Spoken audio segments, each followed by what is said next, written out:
नमस्कार, जोहार झारखंड देख रहे हैं आप और मैं आपके साथ रंजना रावत। बुलेटिन की शुरुआत करेंगे और दुमका से सबसे पहले बड़ी खबर आपको बताएंगे, जहां मुफस्सिल थाना क्षेत्र की बड़तल्ली पंचायत के मयूरनाचा गांव में एक युवती और एक युवक को गांव वालों ने तालिबानी सजा दी है।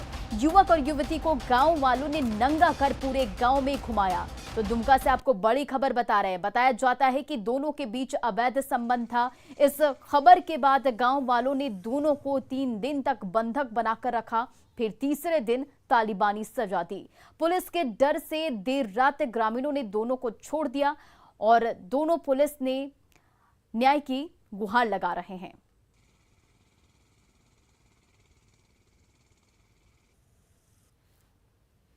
विभत्स करने वाली घटना सामने आई है। बताया जा रहा है दुमका के मुफस्सिल थाना क्षेत्र के बड़तल्ली पंचायत के मयूरनाचा गांव में एक अवैध संबंध के कारण एक युवक और एक औरत को निर्वस्त्र कर पूरे गांव में घुमाया गया है।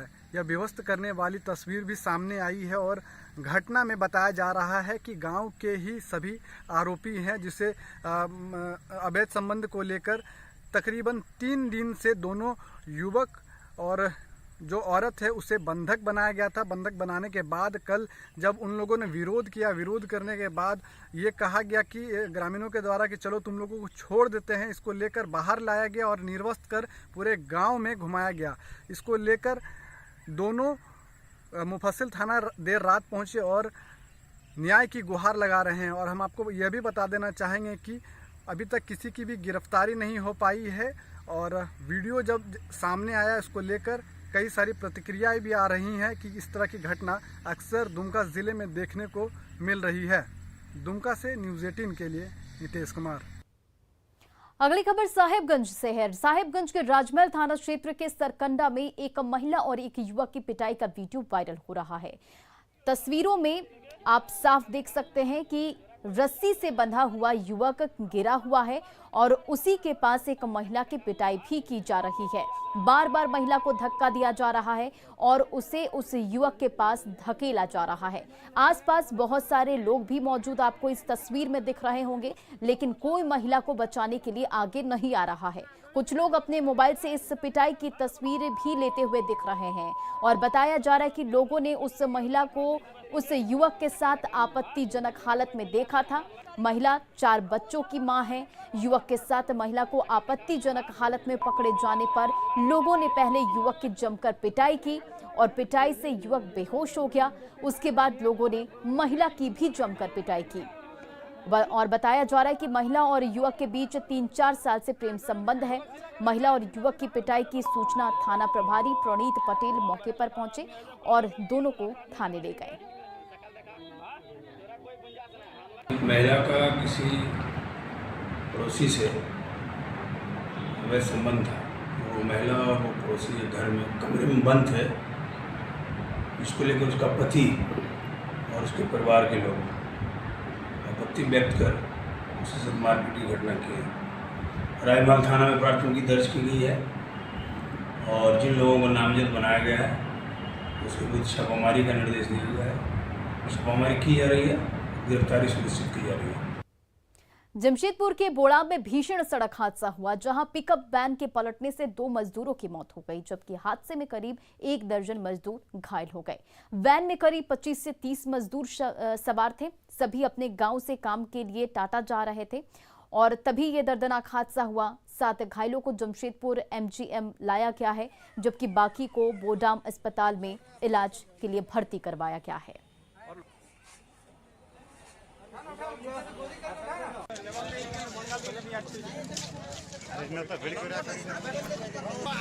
आज काम में जा रहा था, पलटी हो गया। आज वो दुबराजपुर में क्या आगे में वो हम लोग नहीं जानता है भाई। हम लोग को इतना मालूम नहीं चला। मैंने बैठा हुआ था मेरी चोट में डलाकापुर में बैठा हुआ था। मेरे को इधर से काट दिया, हमेशा मालूम नहीं है हमें। हम फेंक गए ऊपर से। तो वहाँ पे सब घायल ही है, सब सीरियस ज़्यादा ही है। किसी का टूटा हुआ है, वहाँ हॉस्पिटल में अभी 6 जन है। धनबाद में अवैध कोयला कारोबार के खिलाफ पुलिस ने बड़ी कार्रवाई की है। सिंदरी डीएसपी अभिषेक कुमार के निर्देश पर अलकाडीहा ओपी और बलियापुर पुलिस ने संयुक्त रूप से कार्रवाई की और सुरुंगा कुम्हार टोला से भारी मात्रा में कोयला जब्त किया गया। इलाके में कोयला के अवैध कारोबार और छापेमारी का जायजा लिया न्यूज़ 18 के संवाददाता संजय गुप्ता ने। धनबाद जिले में अवैध कोयले का कारोबार रुकने का नाम नहीं ले रहा है। सिंदरी डीएसपी के निर्देश पर अलगडीहा ओपी और बलियापुर की थाना ने संयुक्त रूप से छापेमारी सुरंगा बस्ती में की, जहां से मौके से 27 ट्रैक्टर भारी मात्रा में अवैध कोयला प्राप्त किया गया। उन सभी कोयले को जब्त कर लिया गया है। आश्चर्य की बात यह है कि भारी मात्रा में अवैध कोयला जमा था, लेकिन स्थानीय पुलिस इस पर बेखबर थी, जो कहीं न कहीं इस बात की ओर इशारा करती है कि स्थानीय पुलिस जानबूझकर इस मामले को अनदेखी कर रही थी। सोमवार देर रात्रि को जो छापेमारी शुरू हुई वह मंगलवार सुबह तक चलती रही। इससे प्रमाणित होता है कि कोयले का अवैध भंडारण कितनी अधिक थी। पुलिस को अब तो यह भी वरीय अधिकारियों की जरूरत है कि अवैध कोयला कारोबारियों के साथ साथ स्थानीय पुलिस की कार्यशैली की भी जांच करवाए कि आखिर इतनी भारी मात्रा में यह अवैध भंडारण कोयले का कैसे हुआ था। अब देखने वाली बात होगी कि अवैध कोयले का यह कारोबार रुकती है या फिर कुछ दिनों बाद यूं ही सेटिंग गेटिंग के साथ चालू हो जाएगी। संजय गुप्ता, न्यूज़ 18 धनबाद। बोकारो के वेदांता इलेक्ट्रो स्टील प्लांट में लिफ्ट से गिरकर 3 मजदूरों की दर्दनाक मौत हो गई और सभी मजदूर रांची के रहने वाले थे, जिनकी उम्र 18 से 27 साल के बीच बताई जा रही है। प्लांट मरम्मत का काम चल रहा था, जिसमें ये तीनों ठेकेदार के अंडर काम कर रहे थे। काम के दौरान ही ये हादसा हुआ। मृतकों के परिजनों को 10-10 लाख रुपए मुआवजा और कंपनी में स्थायी नौकरी देने की मांग की गई है। वहीं घटना के संबंध में प्लांट के प्रबंधक कुछ भी बोलने से बच रहे हैं। और हम लोग को खबर होता है 11:30 बजे रात में। कौन करता है? महबूब फोन किया था। लापरवाही तो बहुत बड़ी कर रही है हम लोग। कितना सहयोग मिल रहा है? सहयोग नहीं मिल पा रहा है। हम बस सहयोग मिले और कंपनी से यही रिक्वेस्ट है कि सेफ्टी का पूरा इंतजाम करें।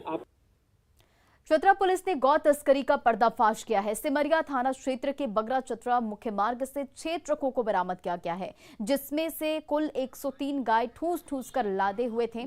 और इस मामले में पुलिस ने तस्करी में शामिल 11 तस्करों को भी गिरफ्तार किया है। सभी गायों को बिहार से तस्करी कर बंगाल ले जाया जा रहा था और बरामद सभी पशुओं को गौरक्षणी चतरा भेज दिया गया है।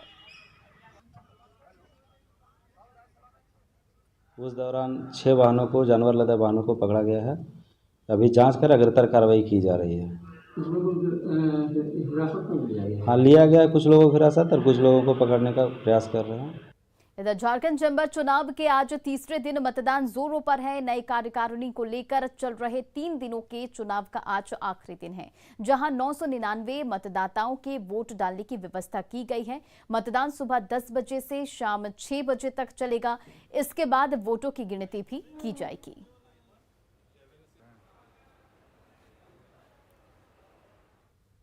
मुख्यमंत्री हेमंत सोरेन आज राज्य के लिए 60 कोविड टीका एक्सप्रेस को हरी झंडी दिखाई और ये टीका एक्सप्रेस गांव में टीकाकरण अभियान को तेज करेगी। इस मौके पर मुख्यमंत्री ने कहा कि टीकाकरण का काम पहले से चल रहा है और अब तक 1,70,00,000 लोगों का टीकाकरण हो चुका है, जबकि 40 लाख लोगों को दूसरा टीका लग चुका है। मुख्यमंत्री ने कहा, कोरोना का खतरा अभी टला नहीं है, लिहाजा सावधानी बरतने की जरूरत है। राज्य में टीका एक्सप्रेस गाड़ियों को रवाना किया है। लगभग 60 गाड़ियां 24 जिले में टीकाकरण अभियान से जुड़ते हुए लोगों तक पहुंचने का काम करेंगे और मुझे उम्मीद है कि टीकाकरण में और भी तेजी आएगी और अधिक से अधिक लोगों को टीका लगाया जाएगा। इधर रांची के प्रोजेक्ट भवन में मुख्यमंत्री हेमंत सोरेन से roller skating association of Jharkhand के प्रतिनिधिमंडल ने मुलाकात की। प्रतिनिधिमंडल ने रांची के मोरहाबादी में अंतर्राष्ट्रीय स्केटिंग रिंग के शिलान्यास में मिले सहयोग के लिए सीएम को धन्यवाद दिया। साथ ही झारखंड में खेल को बढ़ावा देने के लिए राज्य सरकार की तारीफ भी की और प्रतिनिधिमंडल ने विश्वास जताया कि तय सीमा के भीतर रांची के मोरहाबादी में अंतर्राष्ट्रीय स्केटिंग रिंग का निर्माण कार्य पूरा कर लिया जाएगा। केंद्रीय ग्रामीण विकास सचिव एनएन सिन्हा ने झारखंड मंत्रालय में राज्य के अधिकारियों के साथ समीक्षा बैठक की। इस दौरान आजीविका मिशन का मुद्दा छाया रहा। केंद्र सचिव ने रूबन मिशन के तहत चलने वाली योजनाओं को गति देने के लिए निर्देश दिए। वहीं एनएन सिन्हा ने कलेक्टर विकास के लिए उपलब्ध कराई गई राशि के खर्च नहीं होने पर समीक्षा बैठक की। 33 लाख ग्रामीण महिलाओं के साथ पोषण वाटिका के पहल का निर्देश दिया। देवघर एयरपोर्ट के पास अप्रोच सड़क का उद्घाटन किया गया और सड़क का नाम नरेंद्र मोदी पथ रखा गया है। झारखंड बीजेपी प्रदेश अध्यक्ष दीपक प्रकाश, पूर्व मुख्यमंत्री बाबूलाल मरांडी, गोंडा सांसद निशिकांत दुबे और सारठ विधायक रणधीर सिंह ने अप्रोच सड़क का उद्घाटन किया। उद्घाटन के बाद सड़क को लोगों के लिए खोल दिया गया है। इस मौके पर गोड्डा के सांसद निशिकांत दुबे ने कहा कि ये सड़क बिना किसी सरकारी पूंजी की बनी है। साथ ही उन्होंने इस सड़क को सरकार के मुंह पर करारा तमाचा भी बताया है। दरअसल इस सड़क का निर्माण ग्रामीणों ने अपने चंदे से किया और इसमें गोड्डा सांसद निशिकांत दुबे की अहम भूमिका रही।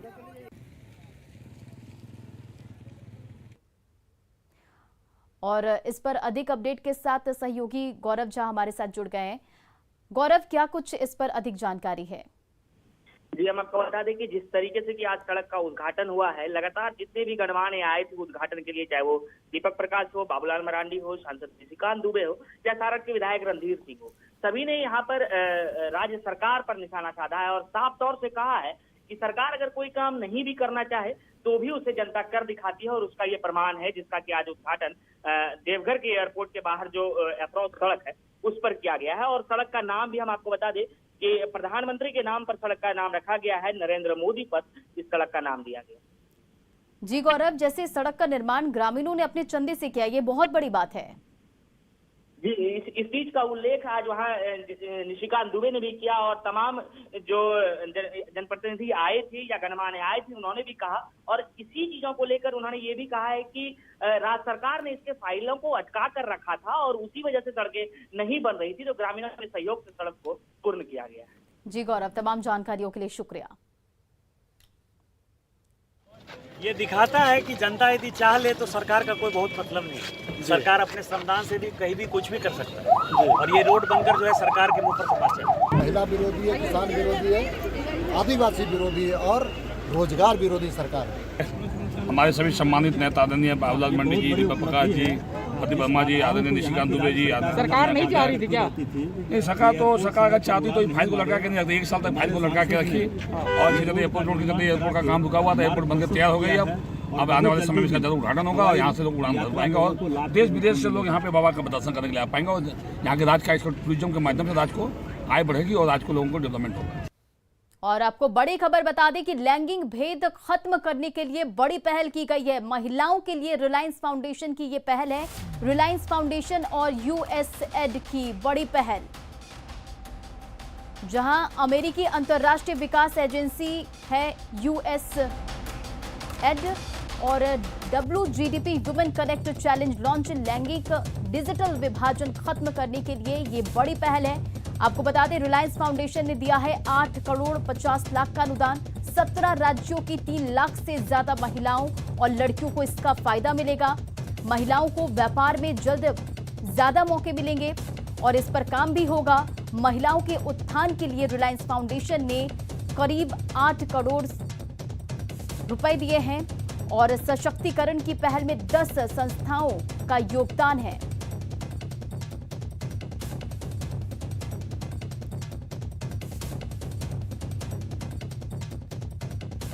तो लैंगिक भेद खत्म करने की बड़ी पहल, हर क्षेत्र में महिलाएं सशक्त होंगी। नीता अंबानी ने कहा, जियो की डिजिटल क्रांति से महिलाओं को फायदा मिलेगा। तो देखिए, ये बड़ी पहल की गई है और तकनीकी दक्षता से महिलाओं की आर्थिक उन्नति भी होगी। 17 राज्यों की 3 लाख महिलाओं को इसका फायदा होगा और हर क्षेत्र में महिलाएं सशक्त होंगी। जियो डिजिटल क्रांति से महिलाओं को फायदा मिलेगा। आर्थिक उन्नति, जीवन के हर क्षेत्र में महिलाएं सशक्त बनेगी। नीता अंबानी ने कहा, जियो की डिजिटल क्रांति से महिलाओं को फायदा होगा। तो लैंगिक भेद खत्म करने के लिए ये बड़ी पहल की गई है और जियो की डिजिटल क्रांति से महिलाओं को फायदा होगा। 17 राज्यों की 3 लाख महिलाओं को इसका फायदा मिलेगा। जहां रिलायंस फाउंडेशन ने 8 करोड़ 50 लाख का अनुदान दिया है, तो देखिए ये एक बड़ी पहल है। 17 राज्यों की 3 लाख से ज्यादा महिलाओं को फायदा मिलेगा। और लातेहार से आपको बड़ी खबर बता दें, पुलिस और नक्सलियों के बीच मुठभेड़ हुई है। मुठभेड़ में असिस्टेंट कमांडेंट घायल हो गए हैं। तो लातेहार से एक बड़ी खबर, जहां पुलिस और नक्सलियों के बीच मुठभेड़ हुई और मुठभेड़ में असिस्टेंट कमांडेंट घायल हो गए हैं। एयरलिफ्ट कर लाया जा रहा है रांची।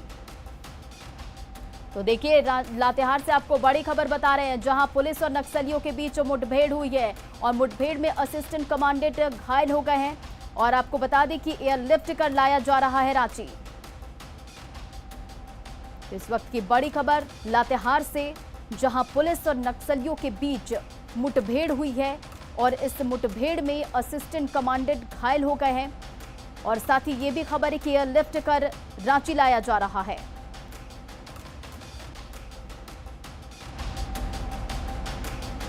तो लातेहार से ये बड़ी खबर आपको इस वक्त की बता रहे हैं, जहां पुलिस और नक्सलियों के बीच मुठभेड़ हो गई है और मुठभेड़ में असिस्टेंट कमांडेंट घायल हो गए हैं।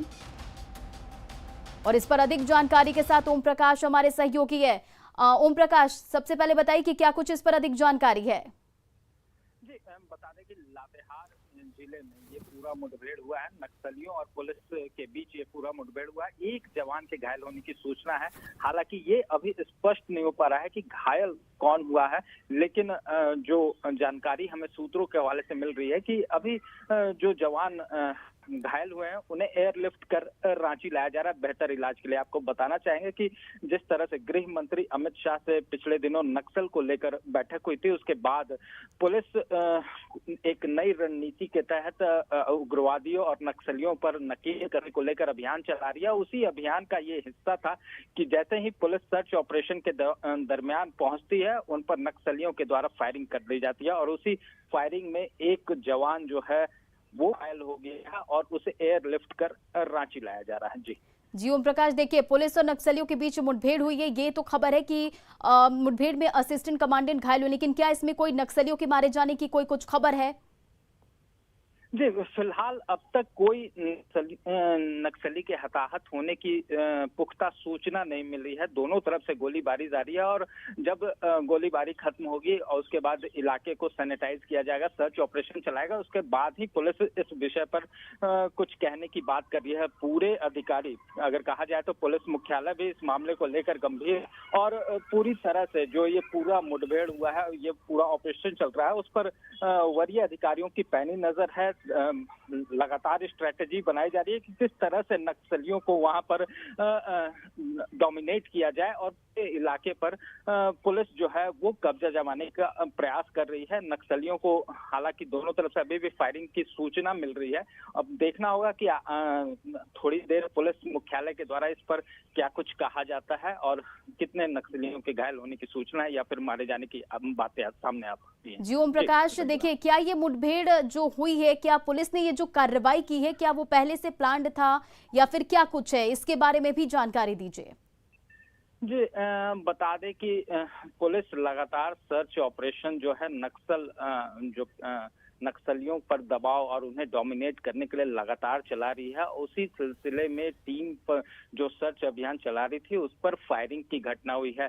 दोनों तरफ से फायरिंग की घटना हुई है और फिलहाल इस विषय पर जो भी ज्यादा जानकारी है वो थोड़ी देर में पुलिस मुख्यालय की तरफ से छनकर सामने आएगी। फिलहाल पुलिस जो वरीय अधिकारी हैं वो पूरी घटना पर मॉनिटरिंग कर रहे हैं, लगातार अपनी स्ट्रेटेजी बना रहे हैं कि किस तरह से इलाके में नक्सलियों को डोमिनेट किया जा सके। जी ओम प्रकाश, इन तमाम जानकारियों के लिए शुक्रिया। तो लातेहार से ये बड़ी खबर, जहां पुलिस और नक्सलियों के बीच मुठभेड़ हुई और मुठभेड़ में असिस्टेंट कमांडेंट घायल हो गए, जिन्हें एयरलिफ्ट कर रांची लाया जा रहा है।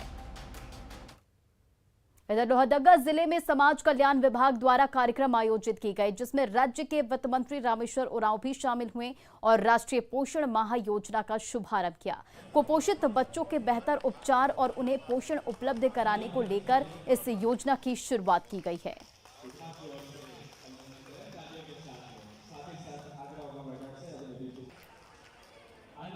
आंगनबाड़ी में 0 से 6 साल के बच्चे बच्चियां जाती हैं आंगनबाड़ी में, वहाँ हम लोगों ने इस बार अच्छे अनाज की, सब तरह के प्रोटीन की, कार्बोहाइड्रेट की और अंडे की भी व्यवस्था कर रहे हैं रोजाना। पहले हफ्ते में 3 दिन मिलता था, लेकिन इस सरकार ने, हेमंत जी की सरकार ने निर्णय लिया है माताओं को भी हमको अच्छा भोजन देना कराना है, ताकि स्वस्थ रहें। स्वस्थ रहेंगे तो बच्चे भी स्वस्थ।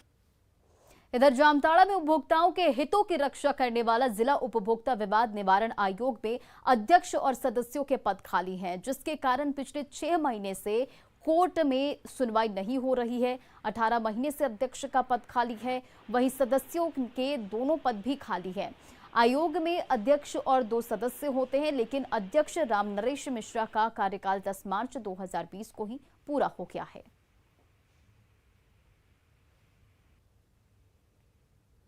जो काम सरकार सालों में ना कर पाई, उस काम को गुमला जिले के ग्रामीणों ने कर दिखाया है। 5 गांवों के ग्रामीणों ने श्रमदान से करीब 5 किलोमीटर सड़क बनाकर प्रशासन को आईना दिखाया है। हाथ में कुदाल फावड़ा उठाए ग्रामीण सड़क बनाने में जुटे हैं। पुरुष हो या महिला, सभी काम कर रहे हैं। दरअसल गुमला जिले के अति नक्सल प्रभावित गिरगांव पंचायत के ग्रामीण सालों से सड़क की मांग कर रहे थे, लेकिन जिला प्रशासन के कान में जू तक नहीं रेंग रहा था, जिससे निराश होकर ग्रामीणों ने खुद ही मोर्चा संभाला और श्रमदान कर 2 दिन में 5 किलोमीटर सड़क बना डाली। शिकार में बहुत दिक्कत हो, हमरे मन गांव वाला ही रोड के बनाए ले देखे, कोई प्रशासन हमरे के मने ध्यान देते ना, मने कोई संसद विधायक कोई देखना वोट लेवे ले भर मांगे ले भर आवे भी देखा था। गुमला जिले को गांव से जोड़ने वाली सलामी चांदगो पथ जर्जर थी। ग्रामीणों को आने जाने में काफी कठिनाइयों का सामना करना पड़ता था। खास करके बारिश के दिनों में यह सड़क चलने लायक नहीं रहती थी। सड़क पर कीचड़ जम जाता था। अगर इस दौरान गांव में कोई व्यक्ति बीमार पड़ गया तो उसका भगवान ही मालिक होता था। अस्पताल तक जाने के लिए गाँव में एम्बुलेंस भी नहीं पहुँच पाता था, जिससे मरीजों को इलाज के लिए खाट पर लाद कर ले जाने की मजबूरी थी। इसके लेके के लिए भी दिक्कत होते और कोई सीरियस वाला के लेते तो रास्ते में डेट कर देते, ना कर में प्रशासन साथ देते, ना विधायक साथ देते, ना संसद साथ देते, ना कोई सरकार साथ देते। इसलिए हम इनके रोड तो बहुत जरूरी मिले चाहिए, तबे पब्लिक का हल हो सकेला। ग्रामीणों ने श्रमदान से सड़क पर बने गड्ढे को भरा, साथ ही मिट्टी मोरम डालकर सलामी चांदगो पथ को दुरुस्त किया। गांव के लोग सरकार से नाराज है। चुनाव के समय नेता बड़े बड़े वादे तो करते हैं, लेकिन उनको धरातल पर नहीं उतारते। ऐसे में ग्रामीणों ने आने वाले चुनाव में वोट बहिष्कार करने की बात कही है। गुमला से न्यूज़ 18 के लिए रुपेश कुमार भगत की रिपोर्ट। और फिलहाल इस बुलेटिन में इतना ही। बने रहे आप न्यूज़ 18 बिहार झारखंड के साथ।